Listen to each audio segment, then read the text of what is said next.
I am Inspector, and I solve mystery. Welcome to my new case. I remember that September morning with a clarity that feels almost perverse, as though the rain had washed the city into sharper focus. Oxford lay under a slow-moving curtain of drizzle, the kind that never quite stops, but seems to rise from the cobblestones as much as it falls from the sky. Bells from St. Mary's floated across the damp air, a sound at once ecclesiastical and faintly mocking. From the window of the Randolphs' breakfast room, I watched umbrellas bob like dark lilies on the pavement below and wondered if I might finish the crossword before my coffee went cold. The paper itself was smudged from someone else's fingers, a faint ghost of newsprint ink left behind. My pencil hovered over a clue about a forgotten English king, then slid toward a misattributed Tennyson quote in the editorial column. It was not Tennyson at all, but Clough, and I felt the minor sting of irritation that always accompanied such sloppiness. I marked it in the margin as if correcting an examination script. Lewis would have smiled at that, had he been with me. My table smelled faintly of varnish and damp cloth. I sipped at coffee grown lukewarm and watched the drizzle pearl on the leaded glass. Nothing urgent waited for me that morning. No summons from Strange. No anonymous calls to the station. Only the ritual of filling in squares. One word bleeding into another. Even the bacon on my plate looked tired of itself. Yet the eye roves even when the mind claims indifference. There, on page 5, tucked beneath the obituaries and the market results, a small notice about a retired professor of Anglo-Saxon studies found dead at his Summertown terrace. Professor Alan Viner. No signs of violence, the coroner preliminary. Neighbors shocked. A man of riddles, they said, which was what his students called him. The piece would have drifted past me but for its last line. His shoes were found wet, although the hearth rug remained undisturbed. I set the paper down and let the bells do their work in the silence that followed. Rain streaked the glass like pencil strokes. In the crossword, the unfinished clue across the middle read, 6 letters, guilt's wet footprint. I had written in a tentative answer but crossed it out twice. It is strange how certain phrases begin to coil about one's mind before one has given them permission. A waitress brought more coffee without asking. Her shoes squeaked against the polished floor and left small arcs of moisture. I thought of Viner's shoes on his rug and the line in the notice. I imagined a narrow terrace house with books in every room and a single reading lamp burning low. The picture arrived fully formed, unbidden. I returned to the crossword but found myself staring instead at the other diners, their murmured conversations braided with the sound of cutlery. A man with a rolled umbrella leaned too close to his companion. A woman folded a letter once before slipping it back into her bag. Each gesture, small but telling. I wondered, not for the first time, whether the city itself was a living puzzle whose answers arrived only after one had ceased to care. The bells changed their pattern, a minor modulation that carried across the wet air. Outside, the cobblestones had darkened to a shade resembling old pewter. A boy cycled past with his coat unbuttoned, splashing through a puddle that caught the reflection of the Sheldonian's cupola. I watched him disappear into Broad Street and felt the familiar ache of youth receding. My pencil returned to the clue. Guilt's wet footprint. 6 letters. The answer flickered at the edge of thought, but refused to settle. I turned the paper slightly, as though a different angle might coax it forth. Instead, my eyes drifted again to the notice about Viner, to that one oddity which the reporter had included perhaps for color, perhaps without thinking. Wet shoes. A detail small enough to be overlooked, yet large enough to tilt the rumor degree off true. Rain tapped against the window like someone rehearsing a code. I closed the paper and folded it neatly beside the plate, feeling the first stirrings of a case before there was one. The faint thrill of a riddle whose outline had not yet been drawn. Somewhere in Summertown, a man of riddles had died alone. Somewhere in the squares of my crossword, An answer waited, damp and half erased, for me to return. I finished my coffee, bitter now, and looked once more at the street. The umbrellas had thinned. A red bus hissed past, leaving behind a mist of spray, bells, rain, and the peculiar quiet of a city in no hurry. It all pressed in with the weight of an overture. I rose at last, leaving the paper on the table, the clue unsolved but not forgotten, and stepped out into the drizzle. My shoes darkened as they met the stones, carrying me toward Summertown, though at the time I would have sworn I was only going for a walk. Lewis drove that morning with a sort of silence I've come to recognize in him. A silence both dutiful and faintly expectant. Rain still misted across the windscreen, blurring the low terraces of Summertown into a watercolor of slate roofs and hedges left untrimmed. I sat beside him, feeling the seatbelt press a shallow crease into my coat, and thought again of the newspaper notice. Wet shoes. A small thing, but it had begun to glimmer in my mind like the answer to an unfinished clue. The street itself was narrow, lined with trees whose leaves sagged under the drizzle. We passed a milk float abandoned at the curb and a bicycle chained to a gate where moss had begun to climb the spokes. Lewis slowed and parked without instruction. He asked if I was sure about this one, his voice low as if the houses might overhear. I told him only that a retired don deserves more than a paragraph of careless reporting, and stepped out into the damp morning. Professor Alan Viner's terrace looked like any other. Pale brick, small brass number dulled by weather, lace, curtains drawn. Yet the door had a kind of withheld breath about it, as though the house were reluctant to let us in. Inside, the air smelled of old paper and polish. The hallway's wallpaper, once cream, had faded to a hue of weak tea. Somewhere a clock ticked with unsteady rhythm. The living room opened on the left. He sat there still, or rather what had been him, in a high-backed armchair angled toward an unlit fire. His head tipped slightly, mouth slack, one hand fallen against the armrest. A whiskey glass rested near his other hand on a low table, 2 fingers of amber liquid catching the grey light. It was a tableau more than a scene, as if someone had set it up for a photograph and then forgotten the shutter. The housekeeper hovered by the doorway, a woman of indeterminate age with hands clasped so tightly they seemed a single pale knot. She said she had found him thus when she came to open the curtains. She had not moved anything. Her voice had the tremor of someone trying to be useful. Lewis led her gently into the hall to take details.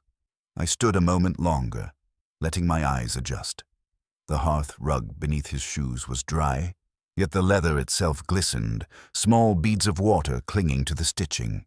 He had not left the chair, but something had left its trace upon him. On the mantel, a row of photographs faced inward, their subjects turned to the wall. Above them hung an engraving of the Radcliffe camera under snow. The room's other occupant was silence. It pressed against the bookshelves that lined one wall, shelves bowing slightly under the weight of annotated manuscripts, Anglo-Saxon riddles, glossaries, yellowing pamphlets from obscure conferences. I touched the spines and felt the raised impressions of his notes etched into the paper like a palimpsest of second thoughts. A scholar of secrets, marooned in his own footnotes. Lewis returned. "Natural causes," he murmured, though the doctor had yet to make it official. I nodded without answering. My gaze had fallen to the low table beside the whiskey glass. A small scrap of paper lay half under it, damp as though it had been dropped into a puddle before being placed here. I slid it free with 2 fingers. Half a crossword clue stared up at me, pencil strokes smudged but still legible. Across, 6 letters, gilt wet. The rest was missing. The handwriting, precise yet hurried, matched the marginalia on the books. I thought of the clue in my own crossword at the Randolph, identical but unfinished, and felt a thin current of unease. 2 fragments, 2 wet footprints. Lewis asked if I had found something. I said only a clue and folded the paper into my coat pocket. Outside, a bus hissed past on the wet road, the sound arriving faintly through the curtains. The housekeeper's voice drifted from the hall, low and resigned. I looked once more at the professor, at the sheen of water on his shoes and the stillness of his hands. The unlit fire, the inward-facing photographs, the unanswered clue. Nothing overtly criminal, and yet the room felt like the pause before a confession. I had the sense that if I stayed too long, the smell of paper and whiskey would begin to cling to me. Lewis opened the door for me. The rain had eased to a fine mist, a curtain of silver threads between me and the street. As we stepped outside, I heard the faint creak of floorboards above, though the housekeeper swore no one else lived there. Perhaps only the settling of a house long closed in on itself. Or perhaps something else. We walked back to the car without speaking. I kept my hand in my pocket on the damp scrap of paper, its unfinished words pressing like a secret against my palm. The answer to the clue hovered just beyond reach, and with it the shape of a story not yet told. The cloisters of St. Swithin's held the rain like a secret. It gathered in the stone gutters and released itself in small measured drips that echoed beneath the arches. Lewis walked half a pace behind me, his footsteps softened by the worn flags. The college smelled of wet wool, old paper, and a faint metallic tang from the rain against lead. I had been here before, years ago, but never under such a hush. This was the hush of scholars guarding their own narratives. We were met by Dr. Elspeth Calder in a corridor lined with portraits of forgotten wardens. She moved like someone too aware of being observed, her hair coiled with the precision of a diagram. She spoke of Viner briskly, as if an administrative burden had at last been removed. He had been erratic of late, she said, missing seminars, withdrawing from the common room. I let her words roll over me, but fixed on her hands, one thumb worrying at a ring, a gesture of friction she tried to disguise by folding her arms. She mentioned a quarrel about a medieval manuscript, a set of riddles in Viner's private collection, which she claimed he had promised to donate to the college, but then withheld. Her voice carried an edge of grievance, dressed as academic principle. When she described him as a man once brilliant, but now mired in trivia, she added a phrase, darkness visible, attributing it to Milton, but with an inflection that flattened the line into something like accusation. I heard the misquotation at once.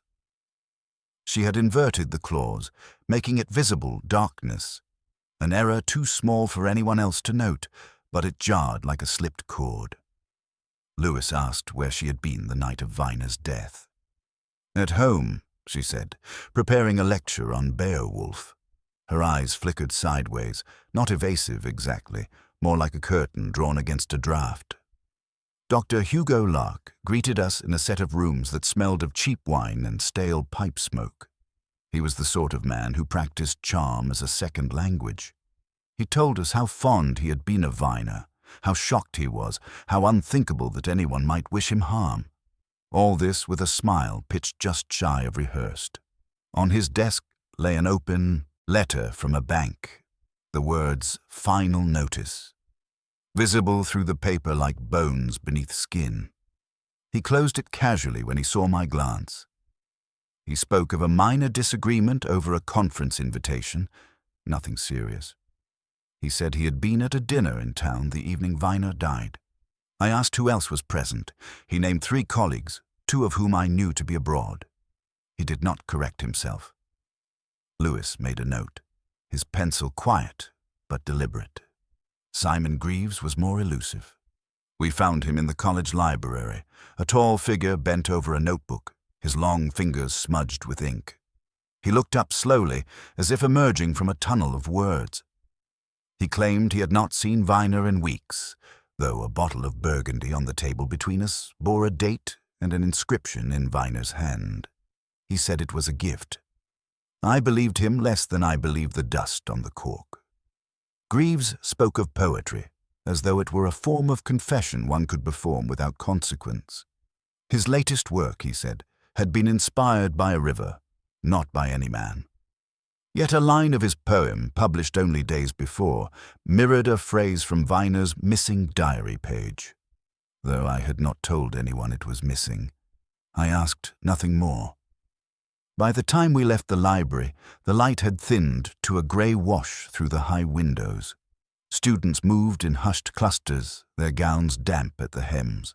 I felt the weight of their glances, curiosity held in abeyance. As we crossed the quad, Lewis asked which of them I favoured for the deed.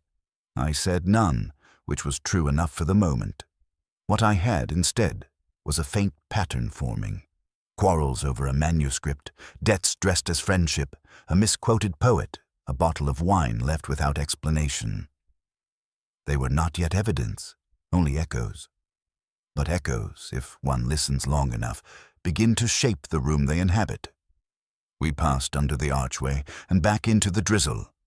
The gargoyles above the gate streamed with water, their faces eroded into unreadable expressions. I thought again of Calder's inversion of Milton, of visible darkness, and wondered whether she had done it unconsciously or with intent. In a crossword, such a reversal might change the whole answer. In a life, perhaps more. I pulled my coat tighter and felt the damp scrap of Viner's clue still in my pocket. It seemed heavier now, as if the paper had absorbed not just water, but words unsaid. The bells began again somewhere beyond the roofs, muted by rain. We walked on without hurry, the college behind us still breathing secrets through its stones. The house felt different the second time.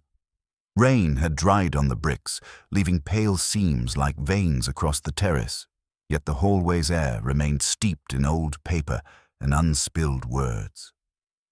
Lewis closed the door softly behind us, as though noise might wake the absent occupant. Dust had begun to rise where our shoes disturbed it, a fine grey breath clinging to the skirting boards. We moved toward the study at the back.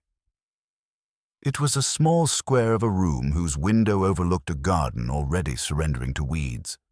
The smell of books was stronger here. Not the warm scent of a library, but a cooler, private odor, as if the volumes had absorbed his mutterings over the years. On the desk lay Viner's diary, its leather scuffed into a map of minor hesitations. Lewis opened it carefully, his hands the slow hands of someone unaccustomed to parchment. There were entries running back decades, tight script arranged like a monk's, neat and almost penitent. Yet a page had been torn out cleanly, leaving a pale scar in the binding. The rip was not hurried, the edges were smooth, deliberate. I traced them with my finger, feeling the absence like a pulse. Lewis murmured that perhaps it had fallen. He looked beneath the desk, into drawers, under the chair. Nothing. The gap sat there, blank and unyielding. I glanced again at the preceding entry, where Viner had written of the riddle in green shoes, a phrase without anchor, followed by atonement at last, the ink darker, as though pressed harder into the paper. The words carried the weight of someone approaching a confession he feared might outlive him.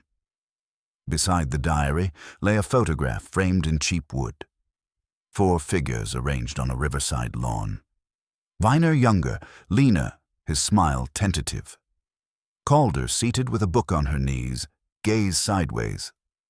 Locke sprawled at ease, wineglass in hand, and a woman I did not recognize, standing slightly apart, her dress pale against the grass. Behind them, a boathouse leaned into the water, its roof sagging as though in anticipation of collapse. I lifted the frame closer to the light. The woman's shoes were the only detail in color, or perhaps only in memory.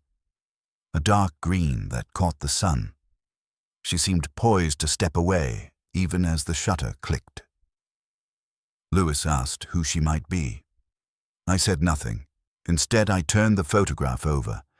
The back was blank except for a faint indentation, a line of writing pressed but not inked. I tilted it under the lamp.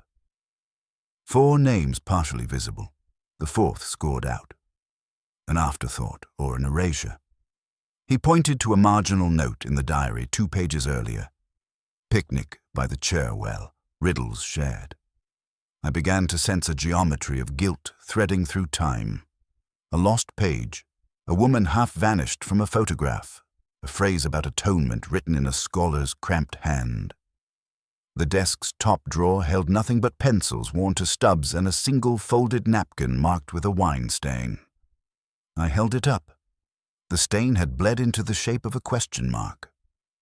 Lewis gave a half smile, but I placed it back without comment. The garden beyond the window was silent, except for the occasional drip from the gutter.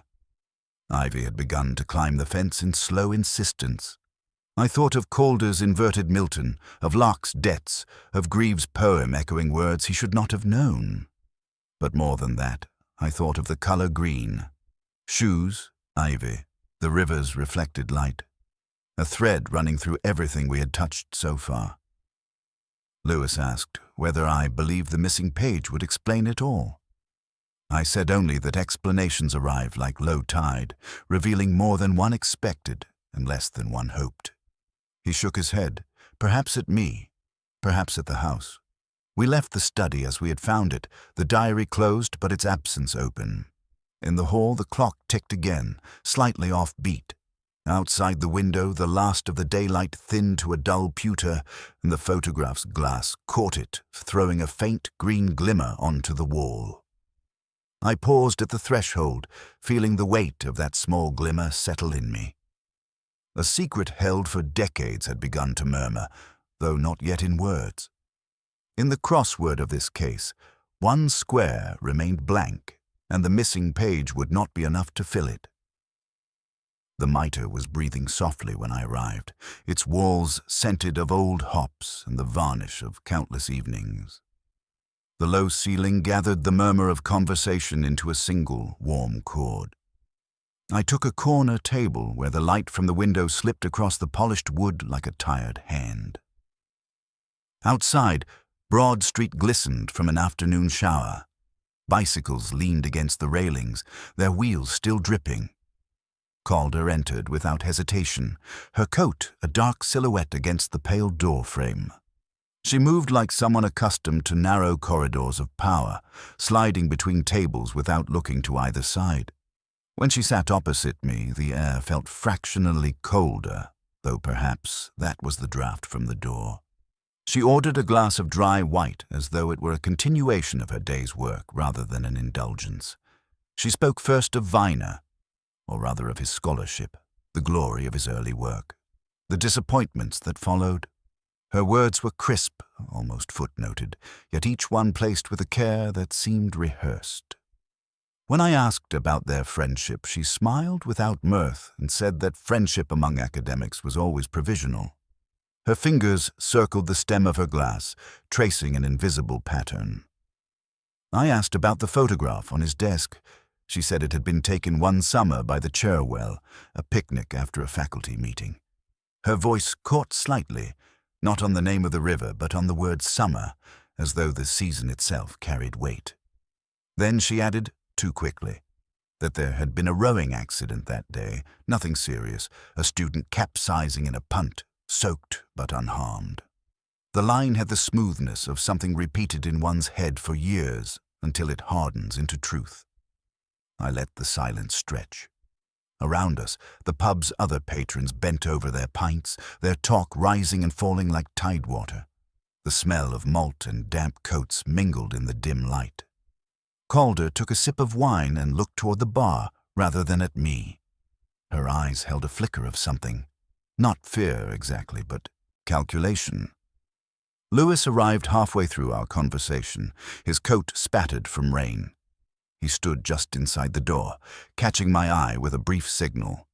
When he joined us, Calder straightened slightly, as though the presence of a third person required her to adjust the mask. Lewis murmured that he had traced a series of letters sent to Viner over the past month. Anonymous, written in a careful hand, each quoting fragments of Old English poems about water and confession. The phrasing echoed riddles from Viner's own lectures. Calder's glass paused mid-air. She asked if we suspected her of writing them. Lewis replied that we had not said so. Her hand resumed its slow circle on the glass stem. Later, when she excused herself to take a call, Lewis leaned toward me. He had found evidence that the letters were posted from a box near Locke's rooms. The handwriting, though disguised, bore small peculiarities. A looped G, a tilting S, matching notes Locke had sent to the bursar. It seemed he had forged the letters to gain leverage over Viner's manuscripts, perhaps even to frighten him. A neat motive, almost too neat. I nodded, but kept my eyes on the rings of condensation left by Calder's glass. Something in her description of the accident troubled me. The way she had said nothing serious while her fingers tightened on the stem. In the crossword of our case, Locke's forgery might fill a row, but left the down clues blank. When Calder returned, she spoke of trivialities, an upcoming lecture, the college's plans for restoration. Her voice had regained its calm timbre, but the wine in her glass remained untouched.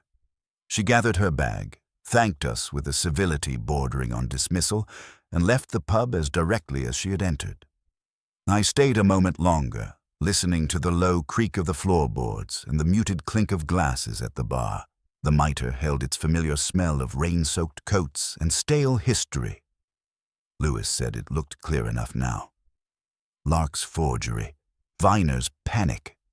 I told him that clarity arrived too soon was only another form of blindness. Outside, the street shone like dark pewter under a sky the color of ink.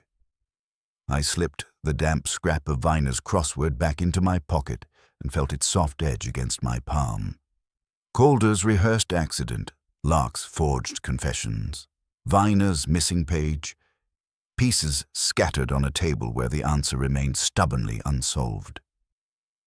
The evening had folded itself into a damp hush when Lewis and I returned to the station. A faint mist clung to the window panes, softening the orange glow of the street lamps outside.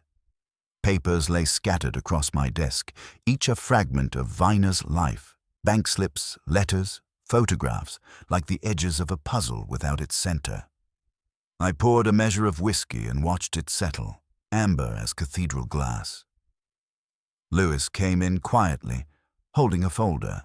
He had followed the trail of a bank transfer from Locke to a rare book dealer in Jericho, a man who specialized in the more obscure corners of medieval scholarship. The sum was modest but telling. The dealer had been trying to purchase Viner's annotated riddles for months. Locke had arranged a meeting, hoping, perhaps, to act as intermediary. It was a connection that fitted too neatly, like a crossword answer that appears obvious but leaves a faint unease. He said Locke had agreed to speak to us again. We found him in his rooms at St. Swithin's, the air scented with damp tobacco and cheap wine. He sat at his desk, a worn jumper over his shirt, hair falling untidily across his forehead. He admitted sending the anonymous letters, his voice a mixture of defiance and weary resignation. Yes, he had forged the quotations. Yes, he had hoped Viner might be frightened into selling the manuscripts. No, he had not visited the terrace house that night. He was in town at a dinner, he repeated, as if the words themselves could anchor him. I asked about the bank transfer. He shrugged, said it was an advance, a harmless arrangement. His eyes shifted to the window each time he spoke, as though the view of the quad might absolve him. The pattern of rain on the glass resembled handwriting, lines slanting and fading. When we left, Lewis muttered that it looked clear enough now. I did not answer. The simplicity of Locke's confession troubled me. It contained its own symmetry, which is another way of saying it felt rehearsed. The letters explained the water and confession riddles, but not Viner's wet shoes, nor the missing diary page, nor the echo that had begun to hum in my mind each time I thought of Greaves. I walked alone to the library, where the poet kept his rooms. The corridors smelled of damp stone and candle wax. He was at his desk, long fingers ink-stained, a manuscript spread before him like an opened wound. He looked up with the mild surprise of someone caught mid-dream. I told him of Viner's death. He said he had heard, yes, tragic, though inevitable in some sense. He had been writing a new poem, inspired by an old myth of a woman drowned for breaking a vow. His voice was low, measured, as if each syllable had been weighed beforehand. I noticed on his desk a typescript of verses yet unpublished. One line mirrored a phrase from the missing diary page I'd read days before. He said it was coincidence. Myth bleeding into life. I asked whether he had known the woman in the photograph. He said only that he knew many women once, and that rivers carry more than water. His smile was thin as a crease in paper. Leaving him, I felt the first hint of cold inside my coat. The college courtyard lay under a thin drizzle. The flagstones shone darkly, reflecting the halo of a single lamp. I thought again of Locke's confession, of Greaves' poem, of the riddle in green shoes. 3 strands, none yet tied. Back at my desk, the whiskey had grown warm. I took a small sip and opened my crossword from the morning.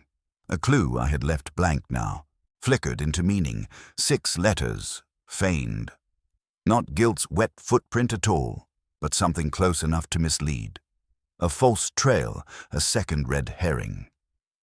The clock in the corridor struck 10, each chime absorbed by the station's empty rooms. Lewis had gone home. The papers on my desk lay waiting, a quiet sprawl of facts and absences. Outside, the mist pressed against the glass like a held breath. I sat listening to it, the city's hush settling into me, and felt the case begin to shift again, not toward clarity, but toward something darker and unspoken. The air that evening had the fragile stillness of parchment, soft and brittle at once, as I made my way down to the Isis. Rain had ceased, but left behind a faint metallic scent rising from the stones, and the sky stretched pale as unpolished pewter. I had told Lewis I needed no company. There are walks one takes not for information, but for the weight of memory. The city thinned behind me until only the bell towers remained, blurred by the mist, and the towpath opened ahead like an unscored page. The river itself moved with unhurried certainty, its surface dark but flecked with stray gleams from the dying light. Along the bank, willows trailed their fingers into the current. Somewhere a dog barked once and then not again. I walked slowly, my coat heavy from the damp, and felt the familiar pull of recollection. Not of cases, but of a woman whose name I still could not say aloud. Years ago she had stood with me near this same stretch of water, speaking of leaving Oxford for a post abroad. I had said little then too, believing silence might hold her. It hadn't. A swan drifted past, unbothered by my presence, its neck a pale question mark above the dark current. I watched it disappear beneath a footbridge and felt the ache of unsolved regret press itself against the present investigation. In my mind, the photograph on Viner's desk returned. The riverside picnic, the 4 figures, the boathouse sagging into the background like a stage prop left behind after the play. I stopped, looking more closely at the banks, the angle of the trees, the contour of the water's edge. They did not belong to the Thames at all, but to the Cherwell. A small realization, but it shifted everything. The picnic had been further upstream near a boathouse long closed after a student accident. The memory clicked against a faint remark in Calder's voice at the Mitre, the rehearsed mention of a rowing mishap. Nothing serious. Her fingers tightening on the glass. I walked on, the towpath narrowing until weeds brushed my coat. A sign half buried in ivy bore the name of a defunct punt hire. Behind it the outline of the boathouse showed through the trees, roof caved in, windows clouded with grime. No one had used it in years, yet the shape was identical to the one in the photograph, the one the unidentified woman had stood before in her green shoes. The river lapped faintly at the stone steps descending into the water. A damp chill crept through my shoes. I imagined the 4 of them that summer. Viner, Calder, Locke, and the woman, wine in the grass, riddles traded like charms, the current sliding past unnoticed. A misstep, a slip, a body pulled under. An event unrecorded but not unfelt, held instead in a missing diary page and a phrase about atonement at last. I crouched at the edge, brushing moss from the lowest step. Beneath my fingers, a pattern of initials carved into the stone emerged, weathered but legible. MD and AV intertwined, a date from 30 years ago. Marianne Dorr, the name whispered from an old college register Lewis had shown me once. Not proof, only a shadow. Yet in that shadow, the case shifted again. The swan returned, circling near the opposite bank, its wings slightly raised. The light caught its feathers, and for a moment they looked green, like the shoes in the photograph. I straightened and felt the dampness seep higher into my coat. Evening bells began somewhere beyond the trees, their sound muted, absorbed by the mist.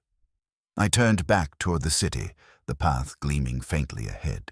Each step felt like writing a word without knowing its ending. The missing page, the boathouse, the river. They formed an unfinished stanza, a poem without its final line. And as I walked, the water kept its own counsel, carrying both memory and silence downstream. I remember that morning as a grey sheet held over Oxford, the sort of weather that dulls bells and smudges spires into mist. Lewis and I sat in the car by Folly Bridge, windows steaming faintly from our breath. I'd asked him to find an inn I half recalled from student days. A riverside place whose name escaped me, but whose smell of wet timber had lingered in memory. It had been closed for years, only a faint notice board and an iron gate remained. Yet sometimes it is the forgotten that keeps the truest record. Lewis went inside first while I stayed by the water. The river swirled under the bridge, opaque and green, carrying bits of broken reed and last night's rain. I leaned against the parapet, coat collar up, and unfolded the scrap from Viner's floor once again. The pencil had blurred from damp, but the clue still read. Across 6 letters. Guilt's wet footprint. I stared at it as though staring long enough might make the letters arrange themselves. The answer hovered at the edge of thought, like a shape glimpsed beneath the surface. The inn itself had become a storage place for a boatyard. Paint tins stacked where the bar had been, rowing shells hanging from rafters.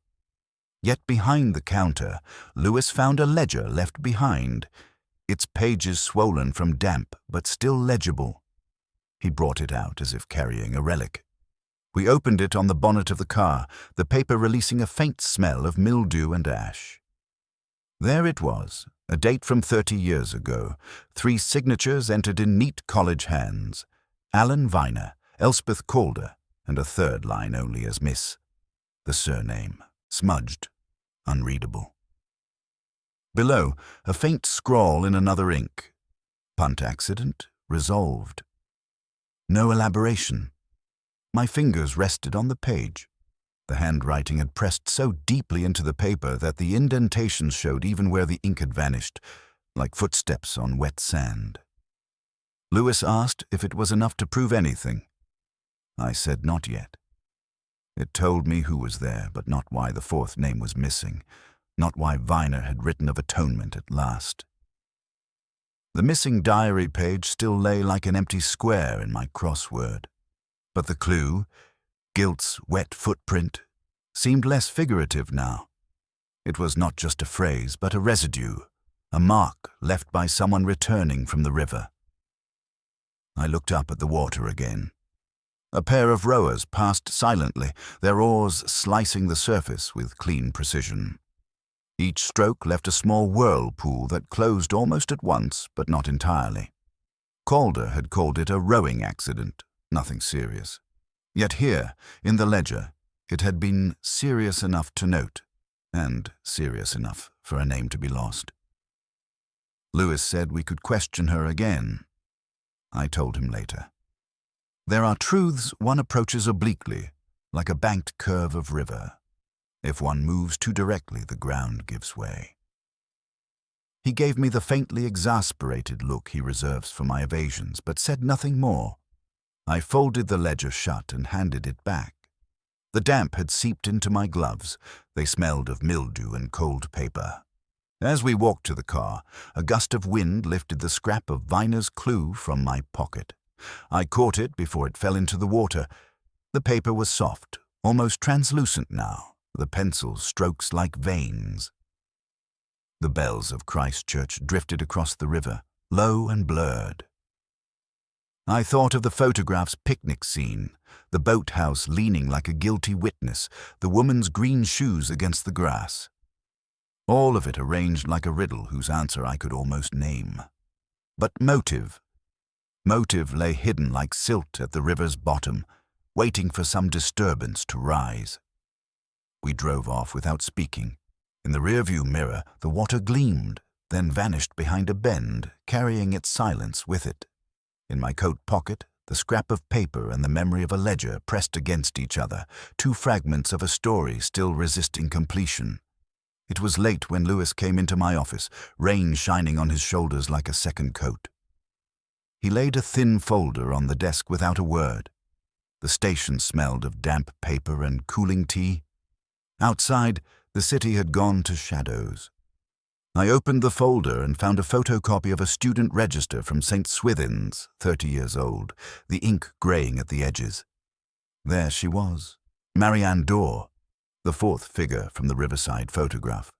The name slid into place like a long-forgotten word in a crossword, bringing a momentary clarity that was not relief, but ache.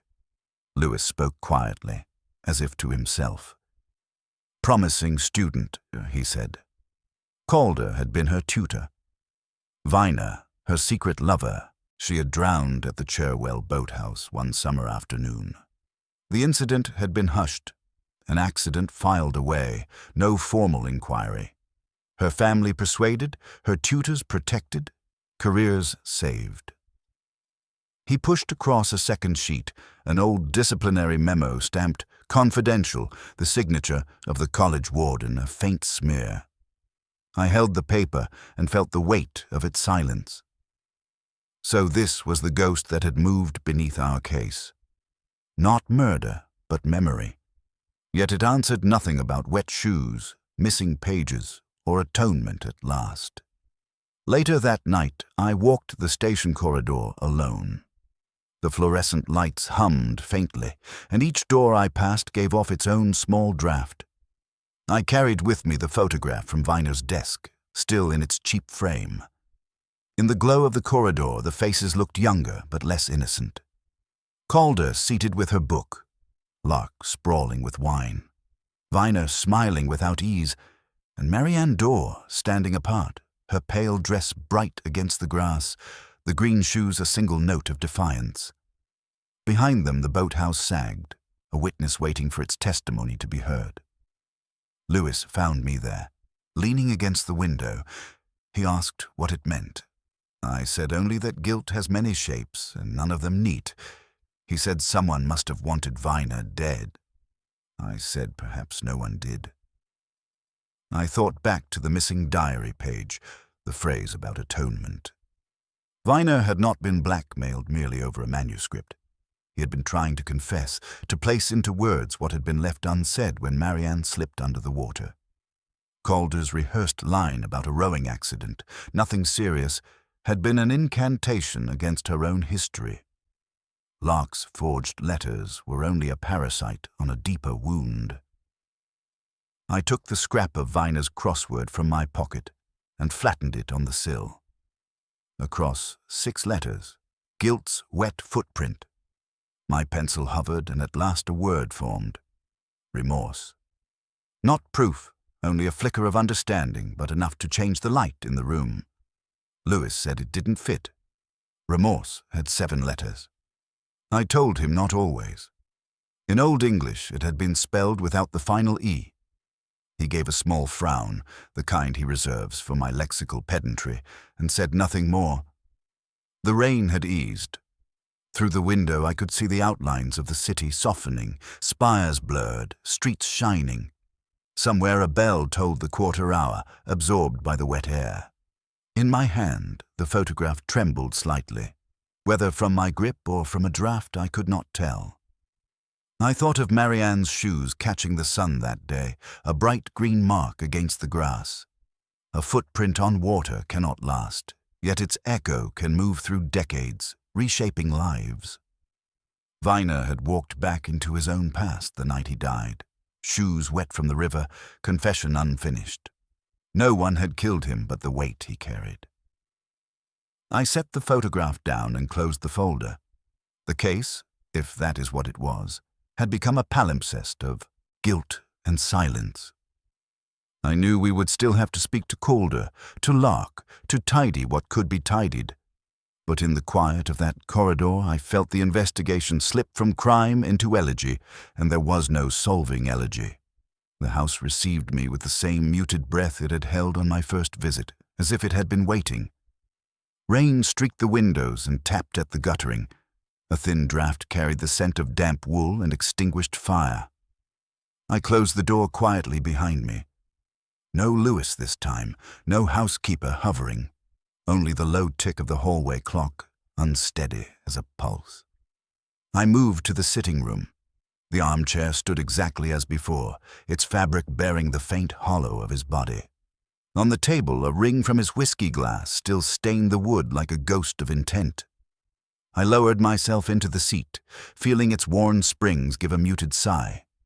The fire grate was empty, but faint ash clung to the tiles. From this vantage, the room offered the same view Viner had seen. The curtained window, the mantel with its inward-facing photographs, the books lining the walls like dark witnesses. I tried to imagine his last evening. The rain heavier then, perhaps, the decision forming in him like a bruise.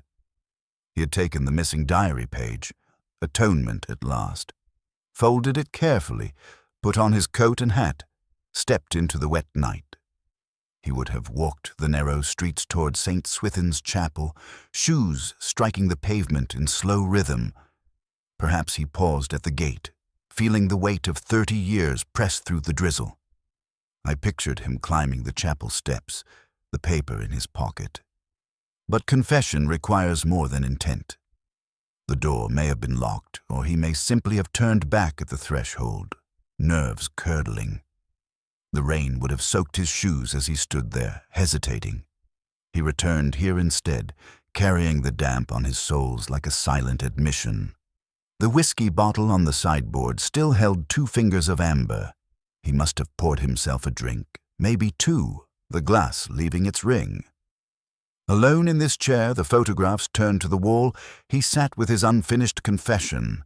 His heart, already weakened, faltered under its double burden. When the housekeeper found him, she found only the outward puzzle: wet shoes, undisturbed rug. A scene easy to mistake for murder, because guilt seldom dies tidily. I drew the scrap of his crossword from my pocket. A cross, 6 letters. Guilt's wet footprint. My pencil hovered, and at last the word surfaced, obvious and yet elusive. Remorse. Not a killer, but a condition. A clue written by a man about himself. The room was silent, but for the faint creak of the ceiling joists. I let my eyes wander. On the mantel, a corner of one photograph protruded, not fully turned. I rose and adjusted it, revealing Marianne's face, her green shoes faint in the blurred print. He had not turned them all away after all. One image he had left half visible, a private penance, or perhaps an invitation to be found. Outside, the rain had slowed to a fine mist, the kind that hovers rather than falls. The street beyond the curtain lay dim and empty.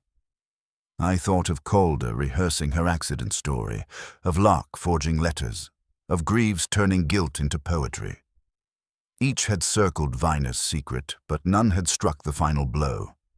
He had done that himself, quietly, by returning from the chapel with the page still in his pocket. I sat again, feeling the armchair's fabric cool against my hands. The investigation had unraveled, not into a crime, but into a confession interrupted.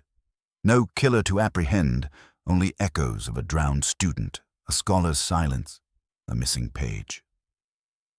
The clock in the hall chimed the hour, its tone thin and private. I left the chair and walked to the door, shoes brushing the same rug his had brushed, dry now underfoot. Behind me, the house settled into stillness.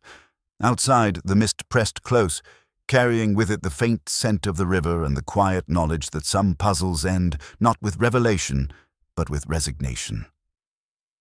Rain had thinned to a silvery mist by the time we reached St. Swithin's. The chapel door yielded with a long sigh, releasing a smell of damp stone and hymn book paper, that faint sweetness of dust held in place by centuries of worship. Inside, the air was cool and hollow, each sound swallowed before it could echo. Our footsteps slid over the worn flagstones, soft as breath. Lewis moved ahead of me between the pews, his coat brushing against the wood. He had gone back to the guest register after my insistence, and now, following some instinct of his own, he searched the chapel as if expecting it to answer. He paused near the hymnals stacked at the back, fingers moving under the ledge, then drew out a small envelope sealed in brown paper. It had the feel of something hidden with ceremony rather than haste. We carried it to a side bench where a thin light fell through stained glass. The window depicted a drowning saint. The blues of the river glass looked almost black in the morning dim. Lewis handed me the envelope without speaking. The paper was soft with damp, edges curling like old petals. Inside lay a single folded sheet torn from Viner's diary. I read it once, then again, the words pressing harder into my mind each time. A confession written not for police, but for absolution, detailing the day at the boathouse, the panic when Marianne fell, the decision to let the official version stand, her death as a silence they all agreed to keep. And then the last line, smaller than the rest. Atonement at last. No date, no signature. I sat back, feeling the cold of the bench through my coat. Outside the window, a swan drifted past the narrow strip of river visible beyond the cloister wall, its movement slow, deliberate. Lewis shifted beside me, waiting. His presence had become as steady as the chapel's stone, neither pushing nor retreating. Later, in Calder's rooms, we laid the page before her. She touched it lightly, as if fearing it might crumble. Her face did not collapse into guilt. It opened instead into something quieter, a grief long rehearsed but never spoken. She did not ask how we had found it. She did not deny what it contained. Tears came slowly, without gesture, more like mist rising from a cold surface than any display. She said only that she had waited half her life for the truth to appear, even if too late. Lark and Greaves we left uncharged. Their manipulations, petty against the backdrop of a young woman's death, seemed to shrink within the room. Lark stared at the floor, his debts unmasked, but his freedom intact. Greaves sat with hands clasped, perhaps already drafting a poem he would not publish. Each man, diminished, looked older than his years. When they were gone, I remained with the page, its ink darkened from our handling. In the crossword of this case, the final square had been filled, but the answer was not a culprit's name.